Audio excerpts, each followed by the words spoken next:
Kamu pernah nggak udah nyusun rencana dengan matang, tapi ujung-ujungnya semua berjalan di luar dugaan? Udah usaha, doa, bahkan ngatur waktu sebaik mungkin, tapi tetap aja ada hal yang bikin semuanya berantakan.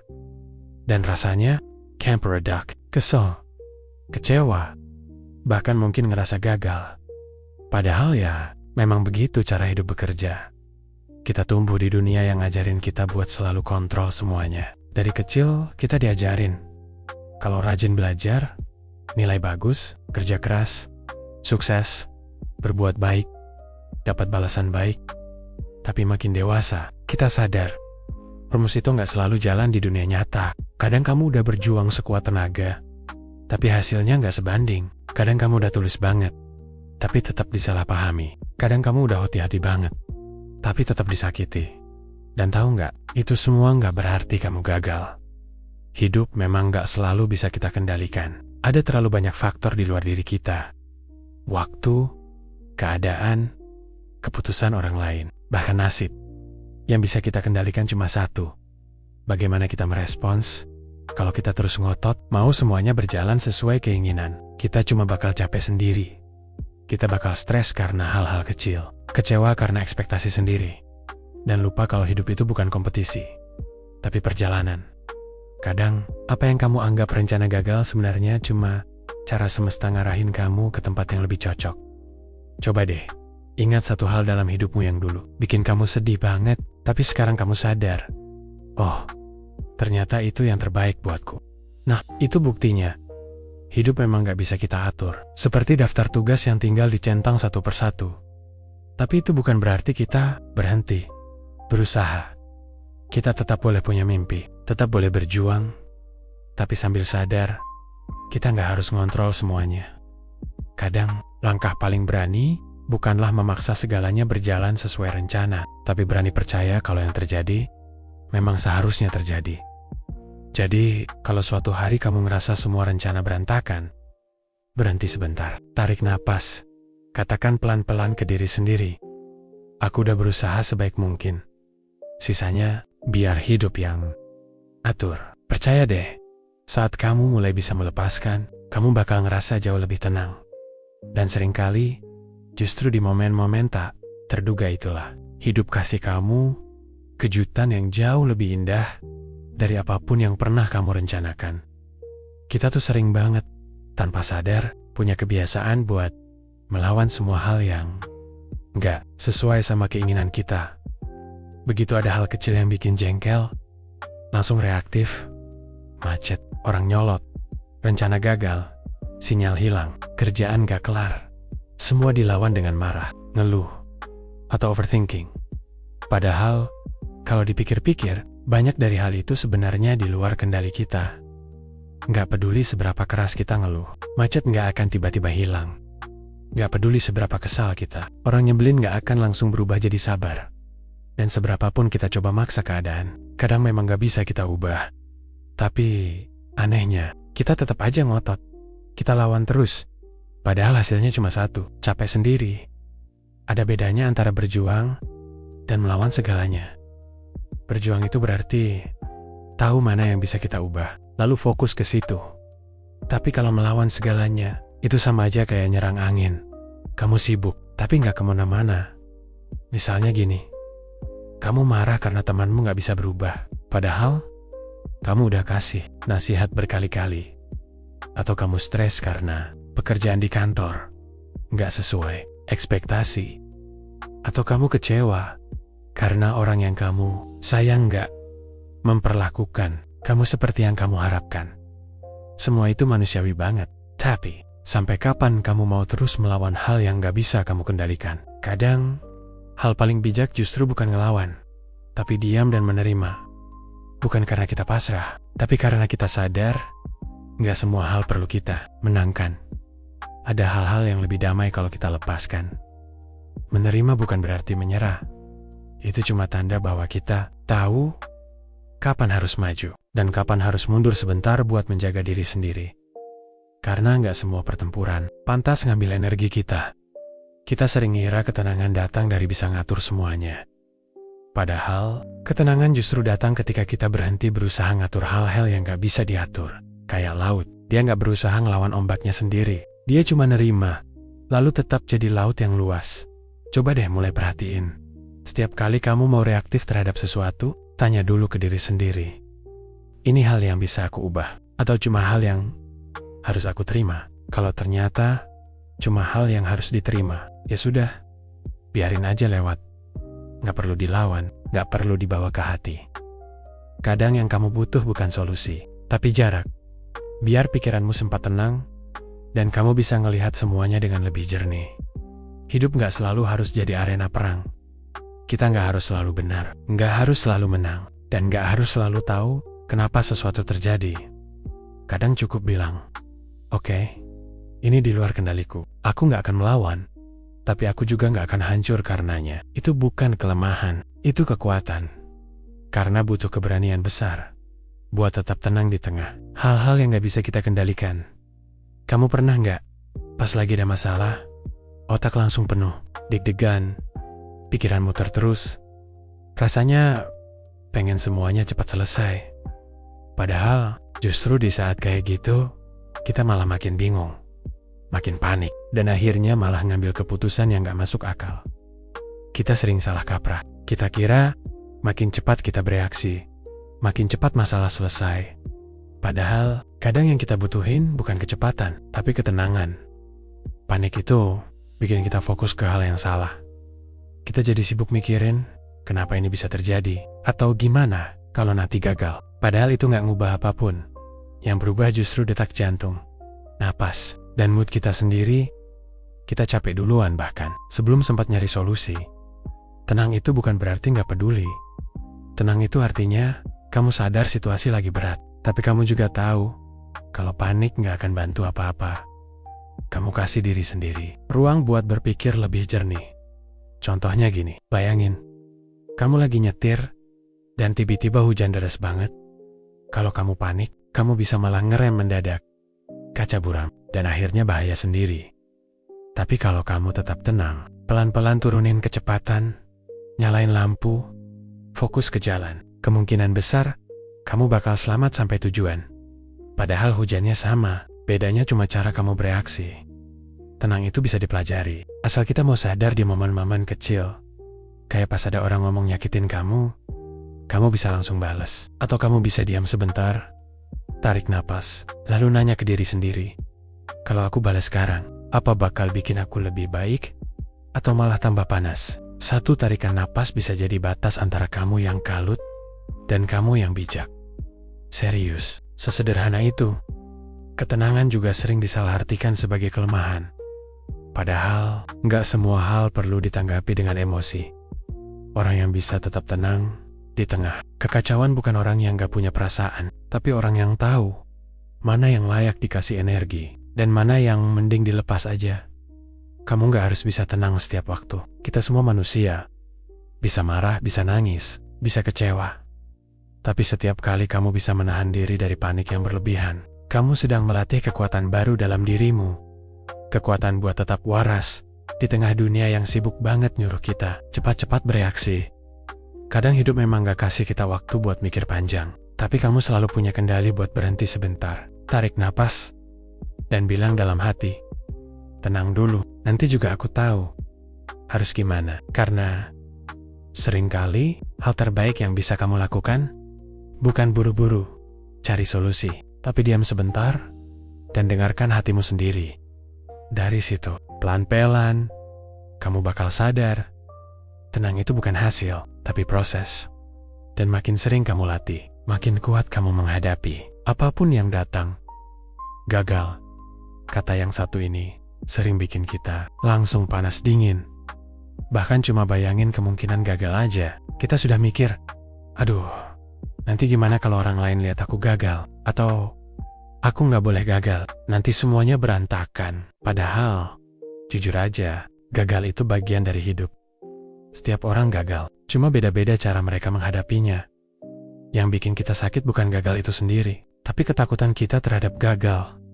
Bayangin, kalau kamu belajar naik sepeda, kamu pasti jatuh beberapa kali. sebelum akhirnya bisa jalan lancar kan? Itu sama aja dengan hidup. Kita nggak langsung jago cuma karena mau sukses. Kita butuh jatuh dulu. Dan nggak apa-apa jatuh, nggak ada yang mati karena satu kegagalan. Masalahnya, banyak dari kita nggak mau jatuh. Kita takut, jadi nggak berani coba hal baru. Padahal hal baru itu justru kesempatan kita berkembang. Kalau selalu bermain aman, kita nggak akan pernah tahu kemampuan kita yang sebenarnya mengizinkan. Diri gagal juga berarti memberi diri sendiri ruang untuk belajar. Gagal itu bukan tanda kamu bodoh atau nggak cukup. Gagal itu guru yang paling jujur. Dia kasih tahu apa yang nggak berhasil, apa yang perlu diperbaiki, dan kadang dia malah bukain jalan buat hal yang lebih baik. Contohnya, kamu gagal di pekerjaan atau proyek tertentu, rasanya nyesek banget.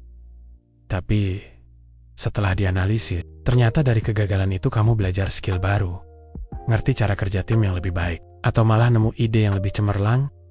Kalau nggak gagal, mungkin kamu nggak akan pernah nemu hal itu. Mengizinkan diri gagal juga bikin hidup lebih ringan.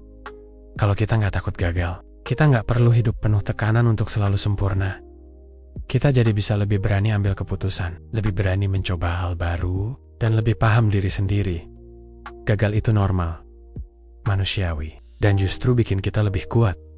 Yang penting, bukan seberapa sering kita gagal, tapi seberapa cepat kita bangkit, belajar, dan lanjut lagi. Kadang, satu kegagalan kecil bisa jadi batu loncatan untuk kesuksesan besar berikutnya. Dan lagi, nggak ada yang menilai. Kita seterang kita menilai diri sendiri. Kamu mungkin merasa gagal, tapi orang lain bisa justru melihat usahamu, keberanianmu, dan semangatmu. Jadi, jangan takut gagal. Biarkan diri kamu mencoba, jatuh, belajar, dan bangkit lagi. Karena itulah cara kita tumbuh. Pernah nggak kamu habis copek-copek ngatur sesuatu supaya orang lain berubah, tapi hasilnya nol besar? Kamu ngomong baik-baik, kasih nasihat, bahkan sampai ngalah sama mereka, tapi tetap aja orang itu nggak berubah. Itu wajar banget. Faktanya, kita nggak bisa mengontrol pikiran, tindakan, atau perasaan orang lain. Seberapapun kita pengen mereka mengerti, seberapapun kita pengorbanan, tetap aja ada batas yang nggak bisa kita lewati. Masalahnya, banyak dari kita nggak sadar batas itu. Kita terus mikirin orang lain, berharap mereka berubah sesuai keinginan kita. Dan lama-lama, energi kita terkuras habis, stres, bahkan kadang ngerasa nggak dihargai. Padahal, melepaskan keinginan untuk mengontrol orang lain justru membebaskan kita. Bayangin, kalau kita nggak terlalu mikirin orang lain, kita bisa fokus ke diri sendiri. Kesehatan, kebahagiaan, mimpi, dan hal-hal yang bisa kita ubah. Kita nggak lagi tergantung mood atau keputusan orang lain. Dan itu rasanya ringan banget. Seperti lepas dari beban yang selama ini nggak kita sadari. Melepas kontrol juga nggak. Berarti kita nggak peduli. Kita tetap sayang, tetap bantu, tapi nggak lagi ngorbankan diri sendiri untuk sesuatu yang di luar kendali kita. Contohnya, temanmu lagi bikin keputusan buruk. Kamu bisa kasih saran, tapi kamu nggak bisa paksa mereka untuk ikut nasihatmu. Kalau kamu terus memaksakan diri, kamu cuma capek sendiri. Kalau kamu sadar batasmu, kamu tetap peduli tanpa hancur karenanya.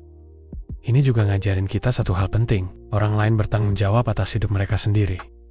Kamu nggak bisa jadi polisi, guru, atau pengatur hidup mereka. Kalau kamu coba ngambil semua tanggung jawab itu, kamu bakal lelah, stres, bahkan mungkin kehilangan dirimu sendiri. Melepas kontrol ke orang lain, itu kayak bilang ke diri sendiri, aku nggak bisa ngatur semuanya, tapi aku bisa ngatur caraku merespons, caraku menjaga hati, dan caraku tetap bahagia. Dan percaya deh, begitu kamu berhenti ngotot, pengen semua orang berubah sesuai ekspektasimu, hidup jadi lebih ringan. Kamu nggak lagi hidup buat orang lain, tapi buat diri sendiri. Dan itu rasanya tenang, damai, dan anehnya menyenangkan banget. Kita sering sibuk banget ngerapihin hidup. Rumah rapi, kerjaan beres, jadwal penuh. Tapi pernah nggak kamu ngerasa, meskipun semua terlihat beres di luar, hati tetap nggak tenang? Itu karena kita lupa menata batin, bukan cuma menata hidup, Menata batin itu berarti membersihkan pikiran dan perasaan dari hal-hal yang bikin sesak, penyesalan yang gak kelar, ekspektasi yang terlalu tinggi, terasa bersalah, atau omongan orang yang kita simpan sendiri. Kalau semua itu numpuk, hidup bisa terasa berat.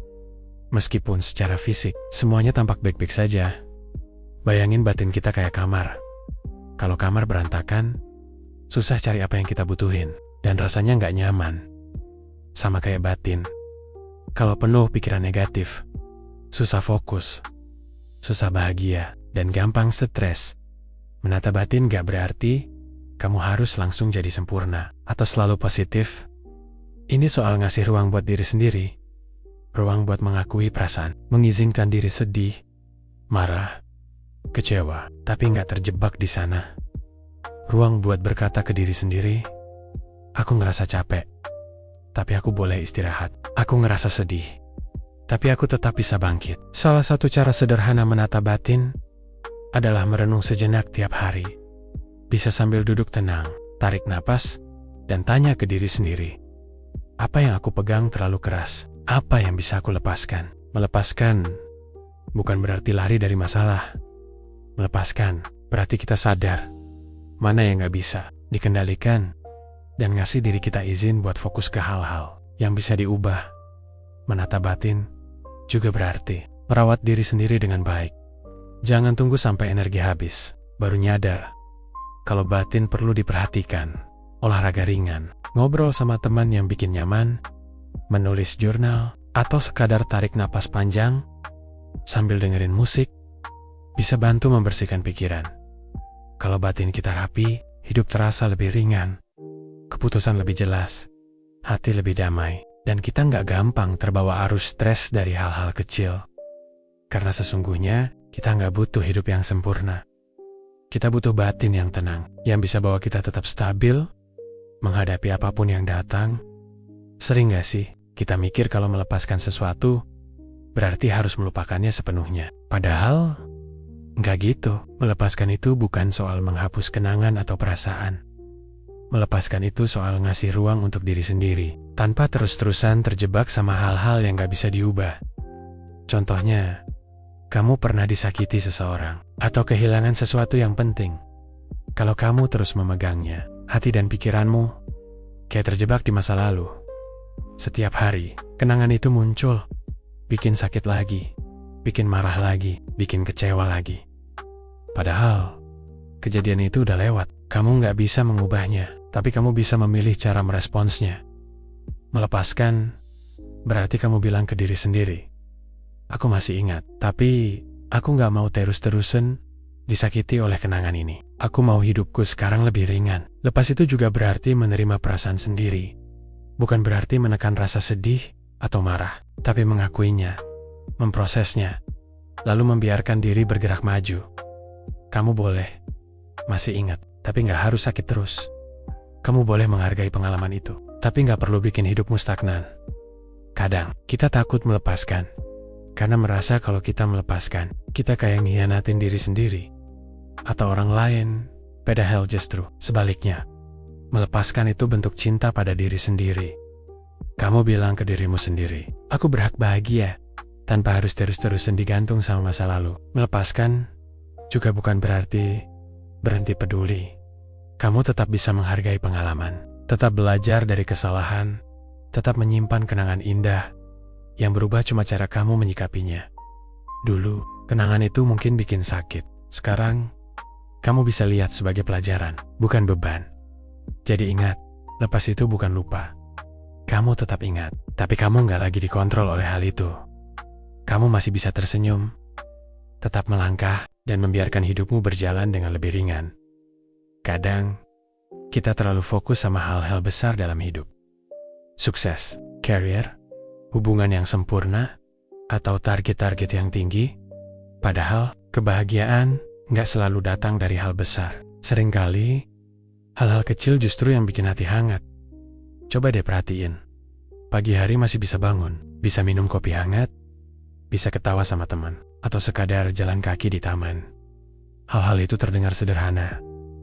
Tapi kalau kita perhatiin lebih dekat, itu semua anugerah kecil yang bikin hidup lebih ringan bersyukur atas. Hal kecil juga bikin kita lebih sadar dan hadir di saat ini. Kalau kita sibuk mikirin kapan hidupku sempurna atau kapan semua masalah selesai, kita malah lupa nikmatin momen sekarang. Padahal hidup itu terjadi di saat ini, bukan di masa depan. Latihannya gampang. Setiap hari, coba tulis atau pikirin 3 hal kecil yang bikin kamu bersyukur. Bisa secangkir teh hangat, obrolan singkat sama teman, atau bahkan musik favorit yang lagi kamu dengar. Lambat laun, otak kita bakal terbiasa fokus ke hal positif daripada hal yang bikin stres. Bersyukur atas hal kecil juga bantu kita melepaskan rasa kurang.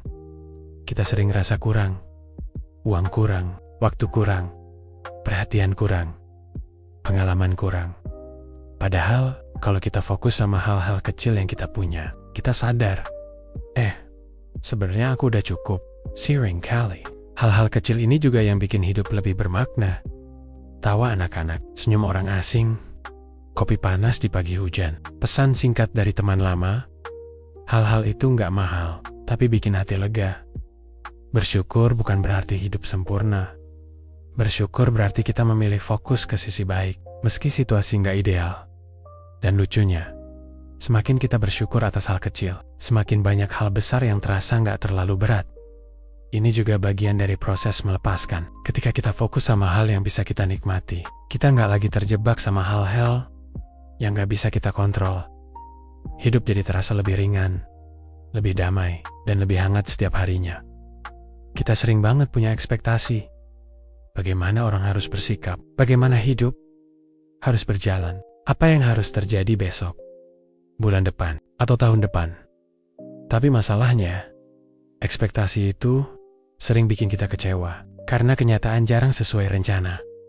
Bayangin, kamu menunggu teman tepat waktu, tapi dia datang telat 30 menit. Kalau kamu terlalu fokus sama ekspektasi dia harus tepat waktu, kamu bakal stres, kesel, atau bahkan marah. Tapi kalau kamu bisa lepaskan ekspektasi itu, kamu bisa santai dan bahkan menikmati momen, ngobrol sama temanmu, meskipun dia telat. Melepaskan ekspektasi bukan berarti kita nggak punya harapan atau tujuan. Ini soal tidak membebani diri sendiri dan orang lain dengan tuntutan yang kaku. Kita tetap bisa punya rencana, tapi kita juga siap menerima hal-hal tak terduga. Yang menarik, ketika kita lepaskan ekspektasi, kita justru membuka pintu buat kemungkinan baru. Kadang hidup kasih kejutan yang lebih baik daripada yang kita bayangkan. Misalnya, kamu nggak dapat pekerjaan yang kamu incar, tapi justru dapat kesempatan lain yang lebih sesuai dengan passionmu. Kalau kamu terus terjebak sama ekspektasi, kamu bisa nggak lihat peluang. Itu, melepaskan ekspektasi juga bikin hubungan lebih sehat. Kamu nggak lagi nuntut orang lain berubah sesuai standar kamu. Kamu nggak lagi stres karena hal-hal kecil nggak sesuai keinginanmu. Kamu cuma fokus ke apa yang bisa kamu lakukan, sambil membiarkan orang lain jadi diri mereka sendiri. Ini soal mengalir, bukan pasrah. Kamu tetap berusaha, tetap berjuang, tapi nggak lagi memaksakan hasil yang kaku. Kamu siap menerima apapun yang datang, dan itu bikin hidup jauh lebih fleksibel dan ringan. Lucunya, begitu kita belajar melepaskan ekspektasi, kita bisa menikmati proses lebih banyak daripada hasilnya. Kita bisa fokus sama perjalanan, belajar, bertumbuh, dan tetap tenang. Walau rencana nggak berjalan sempurna, hidup jadi lebih menyenangkan karena kita nggak lagi menuntut terlalu banyak dari diri sendiri atau orang lain. Kalau dipikir-pikir, perjalanan melepaskan itu kayak ngangkat beban dari punggung yang selama ini nggak kita sadari. Awalnya kita nggak sadar beratnya. Kita terus jalan, ngerasa capek, tapi nggak ngerti kenapa. Tapi begitu mulai belajar melepaskan hal-hal yang nggak bisa dikontrol, pikiran negatif, ekspektasi berlebihan, penyesalan, rasa takut gagal, rasanya langsung ringan banget. Ringan itu bukan berarti semua masalah hilang. Masih ada tantangan, masih ada rintangan, masih ada orang yang bikin kesal, masih ada hal-hal yang gak sesuai rencana. Tapi bedanya sekarang, aku gak lagi terbebani oleh hal-hal itu. Aku bisa lihat masalah dengan kepala dingin, bisa ambil napas panjang sebelum bereaksi, bisa tetap tersenyum meski hidup gak sempurna. Melepaskan bikin kita lebih jernih dan damai. kita bisa fokus ke hal-hal yang benar-benar penting. Diri sendiri, hubungan yang sehat, mimpi yang realistis, dan momen kecil yang bikin bahagia.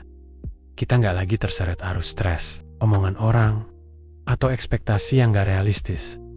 Seringkali yang bikin hidup berat bukan masalahnya sendiri, tapi cara kita ngerespons. Begitu kita belajar melepaskan, kita baru sadar kalau kita punya kendali atas ketenangan kita sendiri. Dan itu rasanya luar biasa. Aku belajar satu hal penting. Hidup nggak harus selalu sempurna. Yang penting, aku bisa tetap tenang di tengah kekacauan. Tetap tersenyum, walau rencana nggak sesuai. Dan tetap melangkah, meski nggak tahu apa yang akan terjadi. Melepaskan bukan sekali jadi. Kadang aku jatuh lagi. Kadang aku ngerasa capek. Kadang aku kepikiran hal-hal lama. Tapi sekarang, aku lebih cepat bangkit, lebih cepat sadar, dan lebih cepat kembali ke ketenangan.